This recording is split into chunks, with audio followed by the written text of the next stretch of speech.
तो भारतवर्ष के प्रत्येक नागरिक ने ये देखना चाहिए कि अपने घर में 3 हो। देश में हिंदू और मुसलमानों के बीच बच्चे पैदा करने के लिए लागू नियम में अंतर के चलते सालों से चली आ रही बहस के बीच राष्ट्रीय स्वयंसेवक संघ के प्रमुख मोहन भागवत ने बहुत बड़ा बयान दे दिया है। भागवत ने देश की जनसंख्या का जिक्र करते हुए कहा कि पर्याप्त जनसंख्या के लिए हर परिवार में 3 बच्चे होने चाहिए। अगर 3 बच्चे होते हैं तो माता पिता और बच्चों सभी का स्वास्थ्य ठीक रहता है। देश के नजरिए से 3 बच्चे ठीक हैं। 3 से बहुत ज्यादा आगे बढ़ने की जरूरत नहीं है। और क्या कुछ कहा मोहन भागवत ने, आइए देखते हैं। उन्होंने बताया, मैं तो जानवरों का डॉक्टर हूं, उधर ये विषय ही नहीं है। मनुष्यों के डॉक्टर मुझे ये बताते हैं। फिर अपने देश की पॉलिसी है, पॉपुलेशन पॉलिसी, वो 2.1 रिकमेंड करती है। अब वो देश का एवरेज 2.1, ये तो ठीक है, लेकिन संतान होती है तो 0.1 संतान कभी होती नहीं।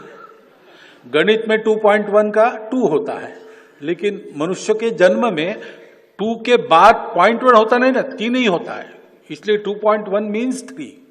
तो भारतवर्ष के प्रत्येक नागरिक ने यह देखना चाहिए कि अपने घर में 3 होने चाहिए। ये देश की दृष्टि से कह रहा हूं।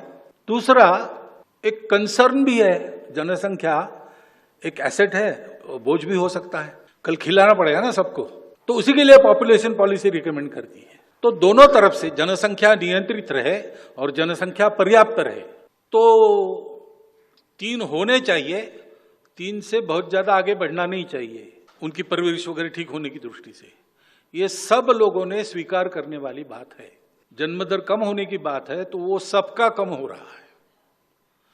हिंदुओं का पहले से कम था तो ज्यादा कम हो रहा है, बाकी लोगों का उतना कम नहीं हो रहा था तो आज उनका ज्यादा दिखता है, लेकिन उनका भी कम हो रहा है। प्रकृति ऐसा करती है, संसाधन कम है, जनसंख्या ज्यादा हुई तो प्रकृति में ऐसा कुछ होता है। तो इसका संदेश लेके सब लोगों ने 3 से कम नहीं करना और 3 से आगे करना, इसके लिए नई पीढ़ी को तैयार करना चाहिए। और जिनके हाथ में अभी भी है उन्होंने ऐसा करना चाहिए। और क्या कह सकते हैं जनसंख्या का। देश दुनिया की ताजा खबरें और वीडियोस के लिए अभी डाउनलोड करें पत्रिका ऐप।